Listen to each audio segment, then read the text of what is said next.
welcome back, everybody. We have Lisa Garside, and she's talking about preventative health. So, Lisa, I'm just going to spotlight you so everybody can see you. Now, Lisa is also encouraging everybody to treat this like an interview style. So, if you've got any questions, please unmute yourself, raise your hand, put it in the chat, and she will help out. Okay, so Lisa, take it away, Dale. Hi, everyone. So welcome. My name is Lisa Garside. I'm here in New Hampshire, the United States, and I'm going to talk about preventative health today. So I've been kind of down this road for about 20 years now, and mostly it started with yoga and learning all the ins and outs about the physicality and the philosophy and just all of the information that yoga can provide. I really delved into it quite a bit. So I wanted to take you down kind of a rabbit hole a little bit of sort of what yoga suggests and then sort of how science backs that up these days. I did want to start with, please ask questions as we go. I think it's really important to be interactive, so I'd love to definitely hear as we go. I'm actually going to turn my chat on. So Emma, are you able to hear us now? I see that you can't hear. Yeah, I'm trying to get her sorted out in the background. So okay, great. Wish us luck. So as you can imagine, you know, the world that we live in today, there are just lots of toxins in our environment. There's a lot of toxic things that we see on the internet, and there's a lot of toxic people around. And so if you combine all those things, you know, it's really hard to stay healthy. It's really hard to feel good every day. So I try to tackle and teach people and educate people about having, you know, more empowerment over your health. And this is your mind, your body, and your emotions, right? So as the mind, it's like who you surround yourself with, what you're watching, what you're reading, what you're thinking about yourselves. And this is where journaling comes into play. Super important to get those things out and process things in your head, and then really take the time to motivate yourself to read. If you're here, you know, obviously you're already on that path of like trying to better your mind and to stay away from the toxic stuff that's out there. And then of course there's the emotions, which we process things through and we try to, you know, navigate, and having emotions and having those bursts of them are really important to get them out, because if they do settle for a long period of time, then they do manifest as something physical eventually. And then of course there's the physical aspect of being well, which of course is, you know, exercise and practices that are going to keep your body optimal. So when we are exposed to things that aren't you know, great surrounding us, we have more tools to kind of get out of it. Okay, so I wanted to talk more about the body piece, because that's a lot of what I work on. So I like to tackle the physical body first and then hope to navigate through the emotion and the mind through that, because the body is dense. We're aware of it. We can touch it. It's tangible. It's something that we can see. We can't see what's going on in the mind, right? We're complex human beings. Our thoughts branch off so fast and so easily. Emotions, we feel like sometimes we're not in control of, but what we are in control of is what we can do with the physical body. Okay. So practices like Ayurveda. I don't know if anyone has heard of Ayurveda before. Yes. Okay, good.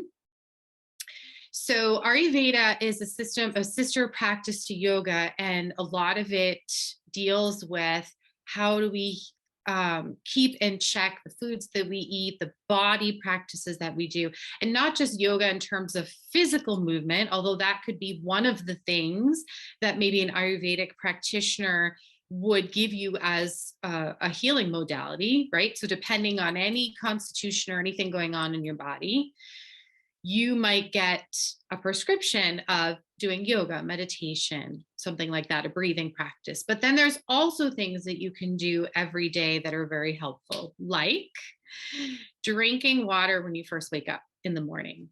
So they recommend, room temperature water when you first wake up to flush the system out, to get things going, to get things moving. Okay, so many of you may already have that practice. They suggest maybe even putting lemon in there, like a lemon water. Okay, so actually put in the chat if this is something that you already do. I would love to hear that. Yes. Okay, good. Another thing, yes, yes, yes. Okay, good. See, that's like half the battle right there. Another thing that they suggest is scraping your tongue. So overnight, if you say you eat late and you have a lot of undigested food, or say you eat foods that really aren't great for you, you're gonna develop like a thick film on your tongue. And they have this tongue scraper. It's stainless steel, usually, sometimes copper, sometimes plastic, although I feel like the plastic isn't as great. It doesn't do it as well, but you would scrape off that out of your tongue. So you're taking these toxins out of your body before you even drink the water. So that might be something you do before that. So let me know who tongue scrapes. Wouldn't that be fun to know? Let's let Emma in here. Yes, tongue scraping. Okay, great. So now you've got your tongue scraping down and you've got your water. So those are two really good first steps when you wake up to just get that out. Then they suggest, so this is if you have time, right? So I'm kind of doing this in the order of, we all have the same amount of time in a day. We all have 24 hours in a day. It's how you want to use that time for yourself. So personally, I like to get up super early and make sure that I do all of these practices so that it's something that I feel confident and empowered before I start my day. So then they suggest maybe oil swishing. So let me know if anyone oil swishes. So you would take any oil that you like, you put a little bit in your mouth, maybe a teaspoon to start, tablespoon. What is that? So you would put a little bit of oil in your mouth and you just swish it between the mouth. And you would let it go all in between your teeth, your gums, and it really helps to pull even more all these toxins out of the body, right? Sometimes when I do that, I tongue scrape again after. Okay. So that's just first practices before you even come out of your bathroom. I always have water first thing in there. So now you're starting your day and starting your digestion, and the rhythms of your body start immediately, right? You're like getting the body ready and prepared for the day. The tongue scraping can activate your vagus nerve because there's a little bit of that gag reflex. So that's one way to get things started as well. So these are like nervous system, circadian rhythm, organ starting, like kick starting for the day. Okay. Could you use flaxseed oil? You could. I don't know if it tastes as well as something like coconut oil or sesame oil, but I would try it. Try it. You'll know the oil starts to get very thin the longer you do it. So, people can do up to 20, 25 minutes, depending on how long you can handle it, and make your bed and start your morning, as you're swishing. That's the beauty of it. And no one can talk to you because you're swishing the whole time. I just feel like, if you can be successful in these ways starting your day, the rest of your day goes so much better with just those little preventative maintenance steps. You need to swish more. Yeah. It's yucky, but I take a teaspoon in the morning. Yeah. Good. Oh, do you mean you swallow it? So you wouldn't swallow the oil swishing once you're done. You would spit that out. Just in case I didn't make that clear. Okay, good. You spit it. So I then celery juice. Celery juicing. Celery is considered an herb. When you juice it, it's a lot different than having the pulp in there. And I let it again flush now all throughout my body. So now you're talking, it again cleans from the mouth down the throat, all the way down the flap to your liver, your stomach, all the way out to your bowels. And that is something you do on an empty stomach. Another preventative maintenance tool, if you think about bacteria, toxins, parasites, everything burrows into your intestines, your gut being that major starting place. So doing the celery juicing every day is going to help to clean out that lining, clean it out. Everything is about cleaning out the inner body too. Okay. And you can really tell on your skin and the outer parts of your body, and how you look and feel, because your skin is going to output the toxins from the body. So for celery juicing, for me, I take an entire stalk, like the entire thing, cut off the ends, wash it all up, chop it, put it in a blender. Then once it's all blended, I put it in a nut bag and I squeeze that out and I drink that right away. So that's like first thing in the morning. Now you can take one of these practices and still be good for the day. I just happen to have layered them all on as I know it's the one veggie you dislike. I would say try the juice though. Have you tried juicing it? It's the only herb for this. It's like tea. You would steep the herbs, right? You wouldn't eat them. So eating celery has a different flavor than, yeah, than doing it. At least if you tried it for a week or anytime that you feel constipated, bloated, your skin is showing that something needs to be detoxed, I would just pinch the nose and drink it down. I run or ran a teacher training years, 7 years in a row. And one of the things that we added was the celery juicing, where 1 month people tried it and there were people who disliked it. But they powered through, and it was interesting how, if you're outputting a lot of the toxins in the bowels, it is going to look like at first diarrhea, which seems like the celery juice is causing that. It's that the cleansing process is causing that. Give it the old college try. I think you will be happy that you did it, or at least when you aren't feeling well. I mean, at least you have it in your back pocket to use when you need it. Um, After that, I personally do wheatgrass. This is not Ayurveda. Wheatgrass, even if you have a gluten allergy, is so good. It has the chlorophyll. It's a blood cleanser. It's absolutely amazing. It's something that I've done for 15, 16 years now. I do the powder. I could juice it. I juice it whenever I go to a place that has it. But, I've read so many I started it because I read so many stories about how it helped a person with Parkinson's, someone with cancer. She was juicing 2 to 4 ounces twice a day, and her tumor came out. Yes, her tumor came out with the wheatgrass all webbed in there. It's so amazing.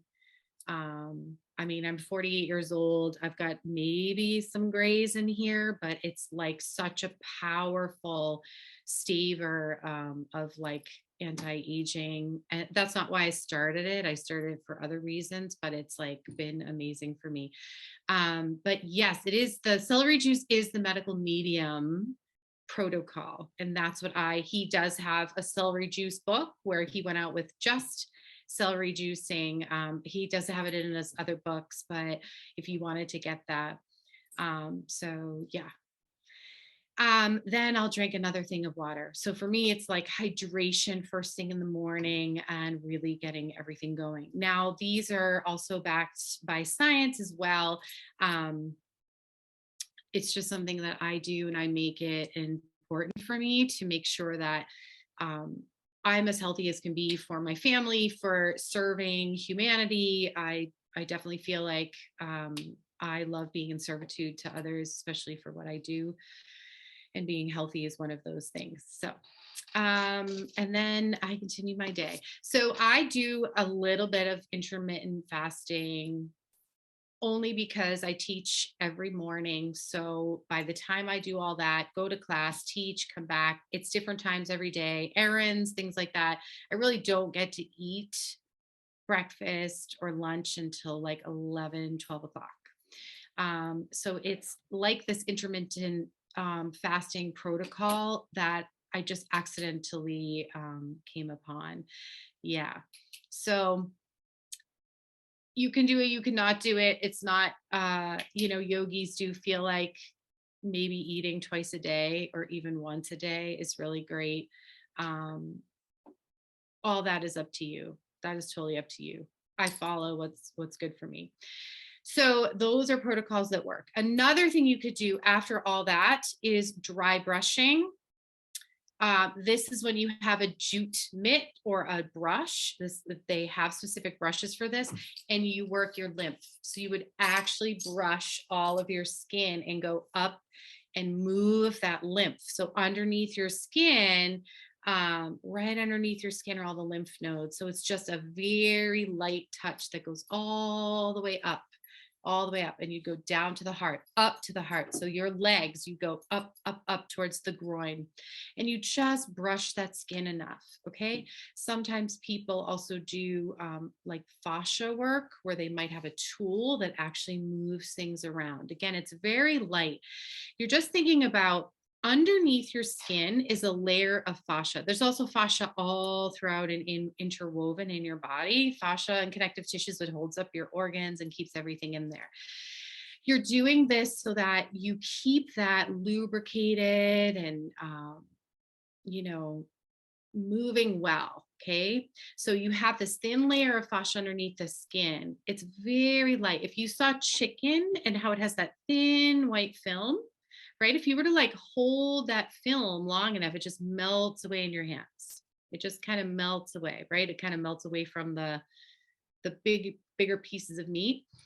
And then sometimes you get the chicken with the thick adhesed white chunks, like really thick, and you're trying to cut that off. That's adhesed fascia. That's like if we didn't do the movements every day, we didn't move, you would have connective tissue that like adheses like that, and it's going to act like muscle. And that's much harder to get out, right? You'd have to do like manipulative work in there to get that working and heated. So this dry brushing is kind of dual fold. It's moving the lymph, it's feeding in the information to your skin where all nerves are. Um, it's moving things along, it's heating up the body a little bit, and it's getting things going, right? You're moving the circulation in your body. These are things that like make you feel alive. You're feeding the brain information that your body is this shape, this size, this length, right? All this is feeding back into your brain. It's like nerve sensory information. I love feeding the brain with that. So let's talk about that for a moment.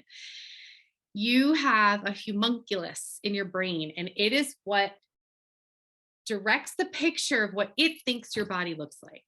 Okay.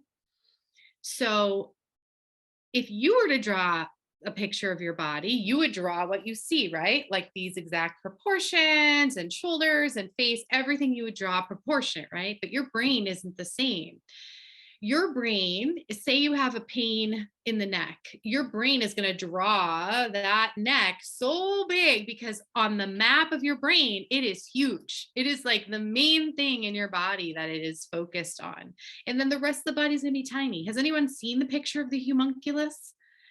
It's like this guy, he's got head and arms, but his lips are huge because the lips are so sensory driven. Think about it. They have to be for us to taste things that are hot and stop things that are hot before it gets in our body. Our eyes, the fingertips, they're huge, but your back, think about your back. It's so big and broad, but it's like a blind spot back there. We don't really see it. We don't really know, like, if someone were to touch two spots on your back that were pretty close together, you wouldn't know that it was that far apart. It's very hard to feel that sensory. So that's why doing something like this is like feeding the information back into your body. If you were to do the fascia work, which there's a tool for it, same thing. It's like feeding information, it's moving things around. Any questions so far? No? Okay, so another step to that, that's Ayurveda, so dry brushing. The Ayurveda is, it's called Abhyanga massage. So this is now taking oil and you rub it all into your body. And again, it's this like stroking movement, it's moving the tissue. And it could be that you're doing that and you might feel a little knot, you might feel a little stickiness, you might feel a little tenderness. Then you stay there for a little bit. And it's up to you which oil you want to use, because everybody's different. In terms of Ayurveda, for someone like me that has more of a Pitta constitution, Pitta is I'm more hot all the time. If I did now, I'm hot, and then I used a heating oil like olive oil, it might like increase that constitution and have me be more increased heat. So maybe I'd get a rash, or maybe I'd be more irritable during the day. So it increases that constitution. So I would say use the oil that you're like, or at least try to maybe shift it up and see how you feel. I mean, this is all about paying attention. You want to do these practices and be like, yes, this is the benefit. This is the benefit. I feel it already, right? Those are the things that you want to feel. So an Abhyanga massage is just like draping on that oil all over the body. I would definitely suggest a nicer oil because it does absorb into your skin, right? So we want good, healthy things, which I'm sure if you're here, you're already thinking about those things. Okay.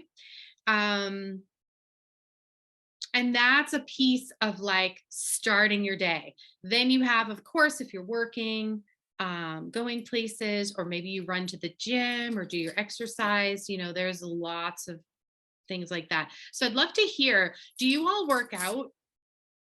Period. And then if you do you work out in the morning or in the evening? I'd love to know that.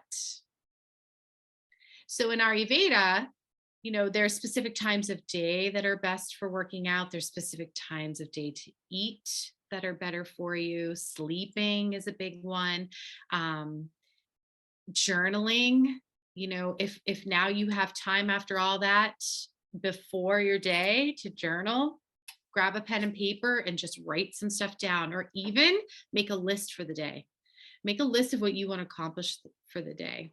First thing in the morning, just started the gym this week. Excellent. The morning, working on the morning. Once a day you aim for. Perfect. Okay, yay. I love everyone that's participating. Walking is perfect. That also helps to move the lymph, and that's also exercise. So the way I look at working out is this. Working out is great. So you're working out your heart and your muscles. So you've got your lungs, your muscles, and we want to be strong, right? This is all about being empowered and feeling strong. When our body feels strong, then the nervous system feels safe. When the nervous system feels safe, inflammation decreases, pain decreases. Your life is just so much easier. So I would always say err on the side of being strong versus anything. So because I do yoga, people just automatically assume that flexibility is the first thing that you would want. And actually, flexibility can cause so many issues, including feeling tight and always feeling like you have to stretch that out. That's just the nervous system's way of locking you down because you're too flexible. There's too much instability. It feels unsafe and threatened. So in my practices and what I teach and what I educate is always nervous system is king. We're always trying to make that nervous system feel safe. These practices we do in the morning are internal cleanses, but then when you get to the physical practices, it's about the safety. It's about how do we let the brain know that we're great, that we're fine? And strength is always that key.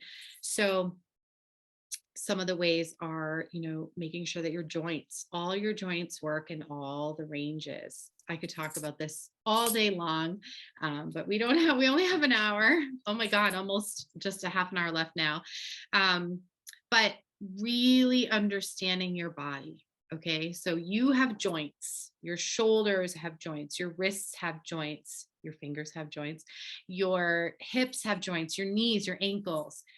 If we do practices throughout our day that are not allowing those joints to have their fullest range of motion, then those ranges start to shut down. Okay, so I'm going to liken it to this. If these two fingers were taped for an injury, okay, over time, your brain is going to think that this is one finger. It's going to operate as one finger because it thinks that they are working in unison together. So, for example, if every time you move your shoulder, your neck goes with it, okay, so every time you raise your arm, your neck has to help.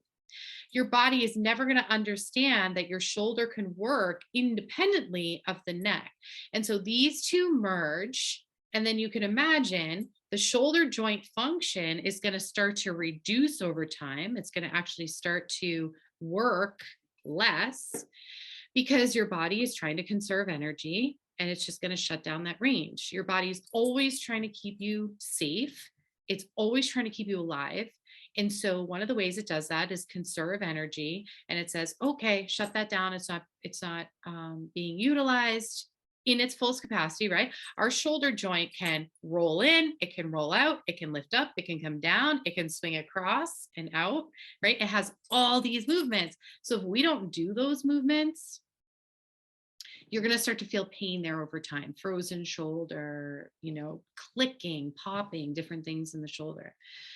So keeping in mind this little check throughout the day, if I sit all day, am I utilizing my hip joints in the ranges that they were meant for? Rotating in, rotating out. Walking, they swing forward and back. Treadmill, bicycle, all of our day to day. But do the legs go out? Do they cross over? Do they go back into hip extension, like full hip extension? If they don't, your hips start to hurt. You start to get pain. Maybe your sacrum in the back of your pelvis.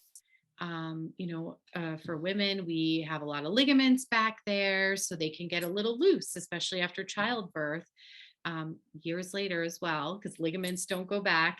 And, having a strong, reined in pelvis, good function of the hip joint, because hip joint, so the ball and socket of the hip joint and your pelvis that moves forward and back when you walk, right, eventually get merged together, just like shoulder and neck every time we raise the arm. So we have to train the body, especially in these two big joints, the shoulders and the hips. So upper body, shoulder girdle, lower body, the hip girdle.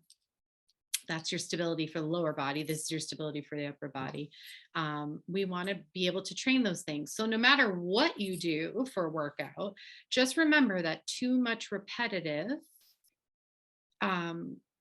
is going to make the body tired in the ranges that you're doing, because it's repetitive over and over and over and over. And it's going to shut down the ranges and the other things. You're going to start to get pain from lack of movement and the other things, your body trying to shut down ranges. Then when you try to use them, when you try and use it really quick, it gets that pain. You might get that shooting pain. People throw out their backs just by like turning around and doing something quick, right? Or going down and picking up a piece of paper. Those things, where our body is way more robust than that. So we have to really trick it and constantly show it, okay, my neck is capable of going in a full circle. Okay. So do one of those every day. Because if you do that every day, you remind the nervous system that it's all good, that that's what it should be doing. We want it to be doing that. Any questions on that? That's a huge one with the nervous system. I'm going to wait for questions while I drink some water.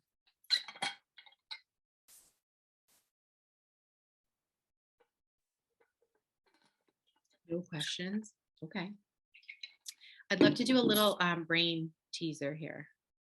Okay, good. All right. Let's do this as like our midway check-in. One hand, you're going to point a finger. Let's all try this. And then the other hand, you're going to put up your thumb.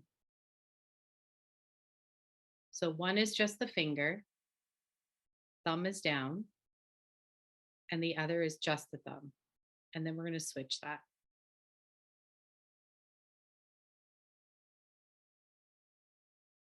Okay, we're going to switch again. And again. Yes. So again, just getting something in the brain that's different, information, doing something different on either side. Okay, things like that are great. Preventative for the brain as well, right? Like focus. I also want to go back to feeding the skin. Think about your scalp. This is also skin up here. So rubbing the scalp, moving the skin of the scalp and rubbing with your fingers. So you could rub, you could massage, you could move the scalp, anything that stimulates here so you don't have brain fog. This is also skin. All your skin is fed by nerves and information and blood flow. We want that blood flow in our head as well. So don't forget that part too. That's a really important one.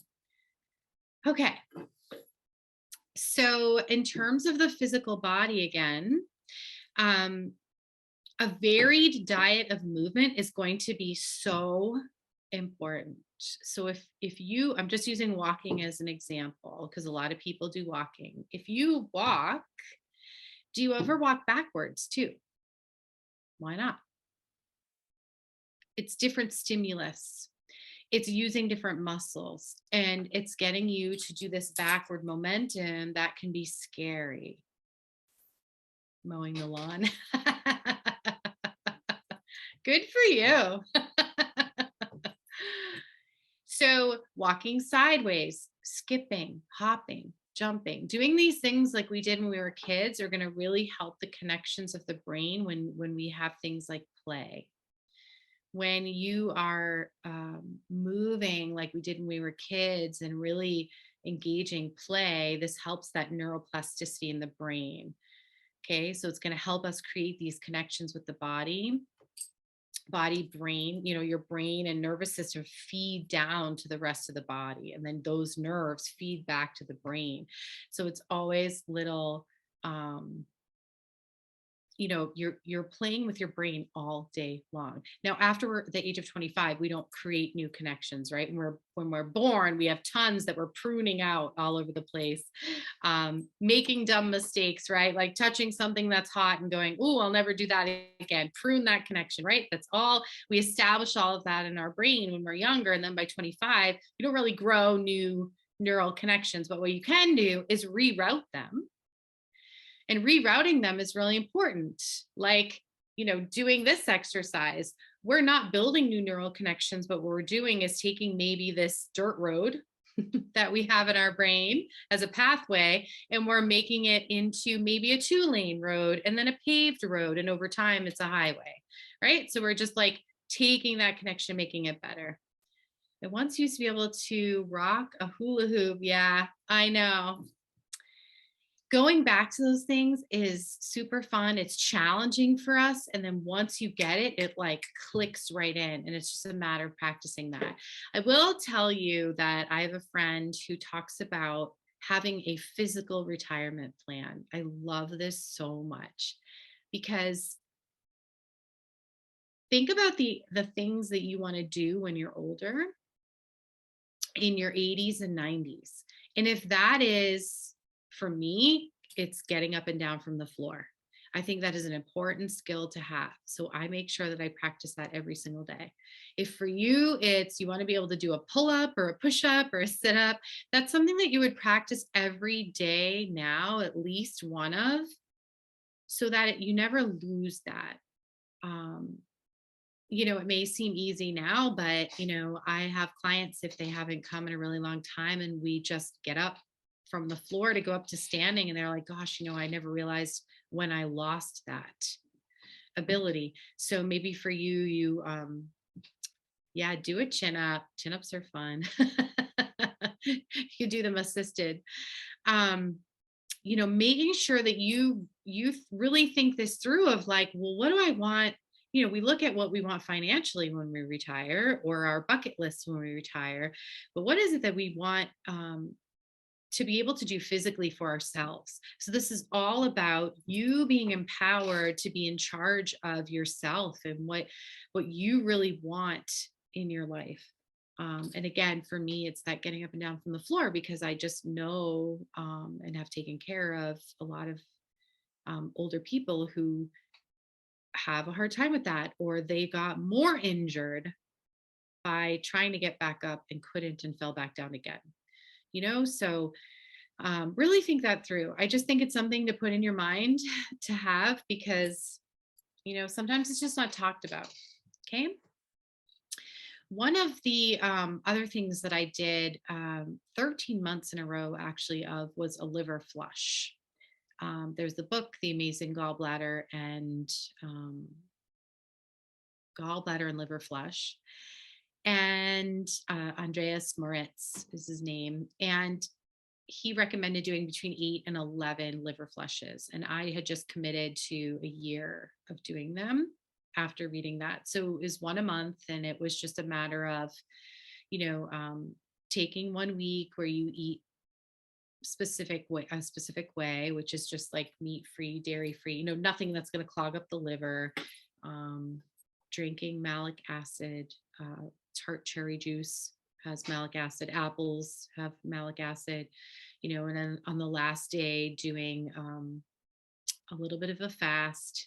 And then at night you do Epsom salts and then a grapefruit juice and olive oil concoction, which sounds gross, but it's actually really great. And then boom, your stones flush out. So it was a really cool process for me to go through. And I, don't really need to do them now. Maybe I could do one every 6 months or one a year or something like that. But that was another really cool way for me to see what was in my liver. We can't really see what's in our liver. Of course, this is an internal thing.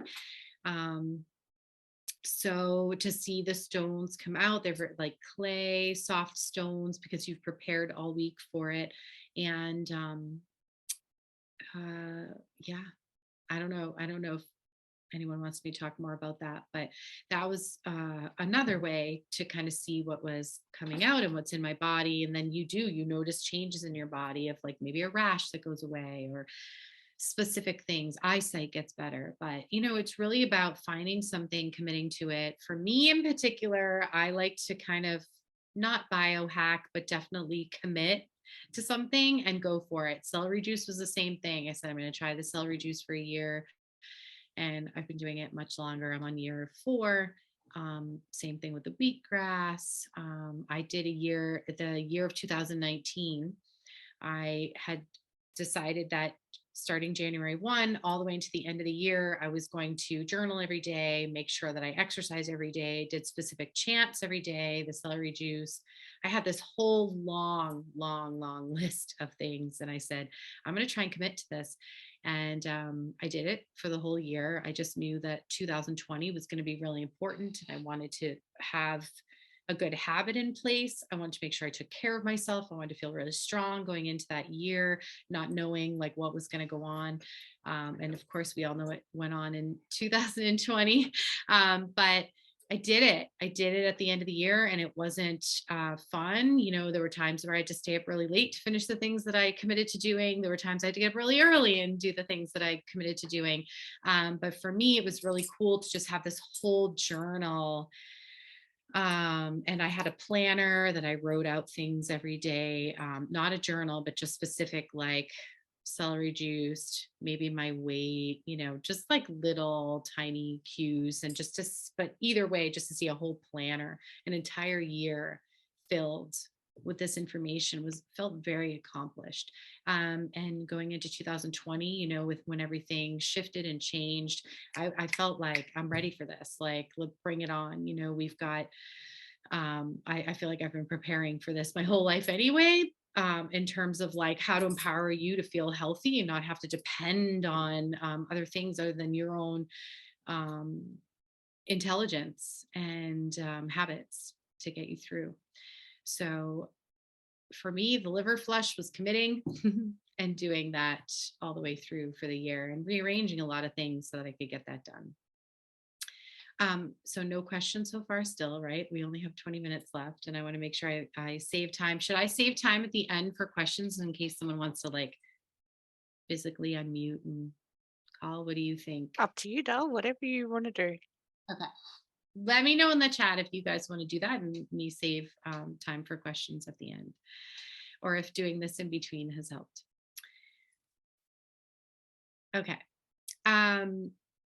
And then in terms of preventative maintenance for other things, I look at Ayurveda again in terms of food. So I like to eat, it's recommended that you eat foods that are in season. Of course, probably everyone knows this, but it's difficult, right? Because our supermarkets prepare us to have strawberries all year round, to have, all the fruits. Maybe if you go into Whole Foods, you can kind of see that it's very seasonal. The coconuts come when the coconuts are available. There are things like the blueberries and the strawberries that they definitely have all year round, but really try to eat what's in season. Like, what would your farmers grow during that time? And that's kind of a good gauge of what your body really needs. Same thing with we'll talk about, I'm going to write this down, circadian rhythm after all this, after food. But really looking at foods that make sense for you. I think we get caught up in eating 3 times a day or 2 times a day just because it's that time versus waiting for hunger. Like, really look at, are you waiting until you're hungry to eat? Or is it just that work gave you an hour, so you've got to make sure you get that down? These play important roles too into your digestion, and maybe overutilizing digestion in a way that, again, you're like using too much energy to digest food when really your body's trying to process like the process of macrophagy and like killing off things and like helping the process of getting rid of cells that are dying. So, you have cells that are dying and you have cells that are dividing and they're newer. So let's train the newer cells. Let's not worry about the ones that are dying off and going away. Let's think about what do you want to feed? How do you want those cells to vibrate? Where do you want them to go? Newer cells, they're called fibroblasts, and they're like little kids. Think of like if you had a toddler room and you just threw in like hammer, nails, and wood, and you just had piles of it everywhere, and you didn't tell them what to do with it. You just left them in the room alone. Well, of course, those kids are going to be putting like 5 nails in one piece of wood. The wood's going to be all scattered the way it's like laid down, right? So if we're able to tell people or tell these cells what to do, like go to this area and lay down muscle, go to this area and help digest, go to this area and be new, fresh, collagen for tissues. We can help direct those cells. We really can.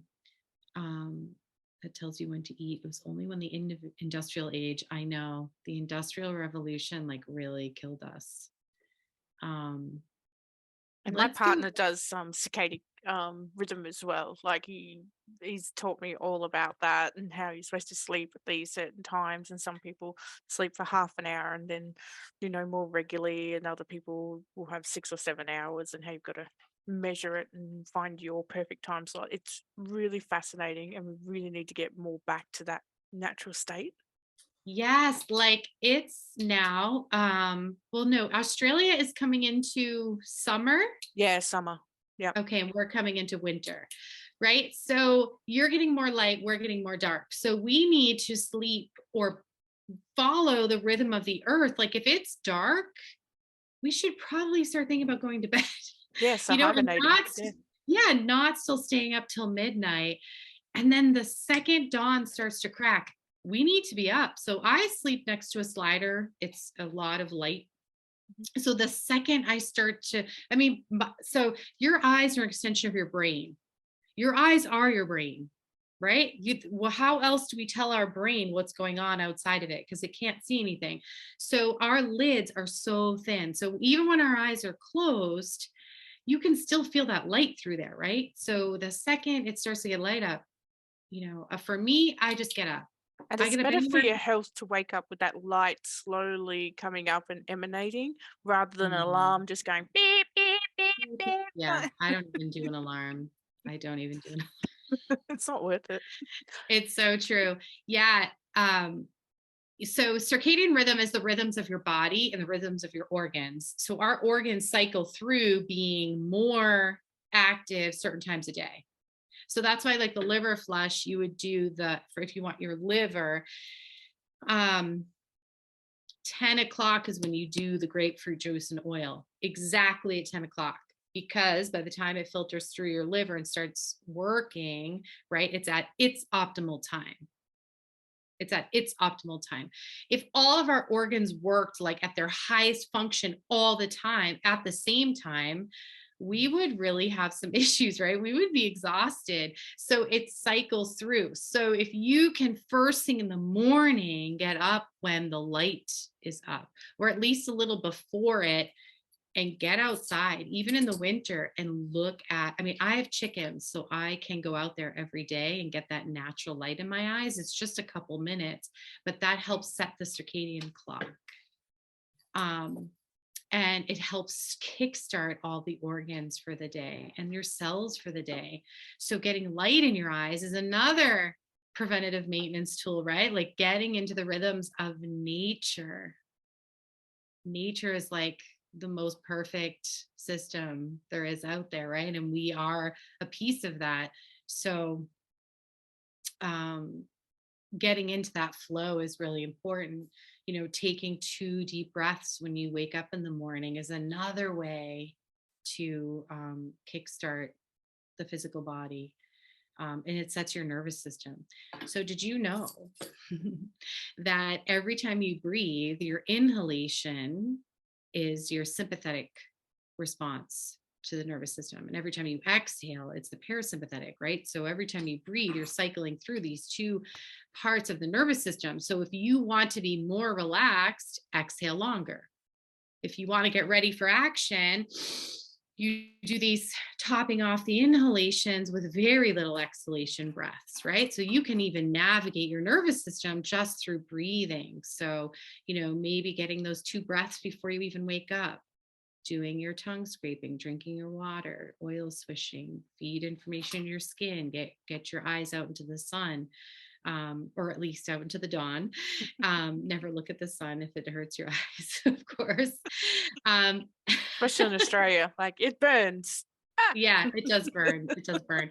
And then even getting out in the middle of the day and getting that light in your eyes as well. Again, it's not looking directly at the sun, it's just being out in that light. Let it into your eyes.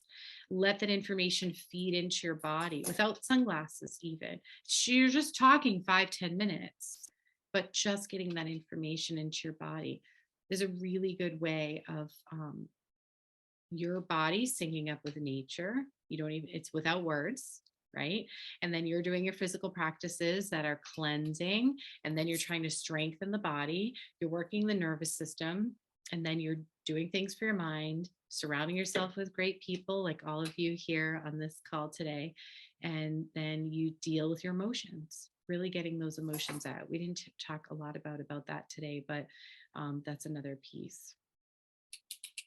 um No, thank you so so circadian, much for all of that, Dal. Like it's yeah. amazing. I've thrown the PDFs into the chat as well, and there is a link to Lisa's webpage in there as well. So please, reach out to her.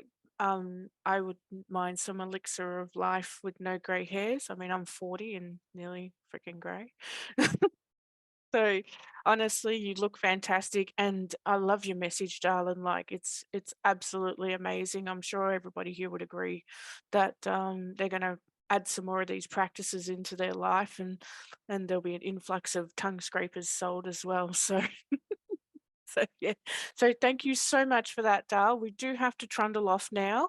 Okay. We will catch you in the future. Start saving your pennies because hopefully we'll be in person next year, or perhaps we can live stream you into Australia again. Okay.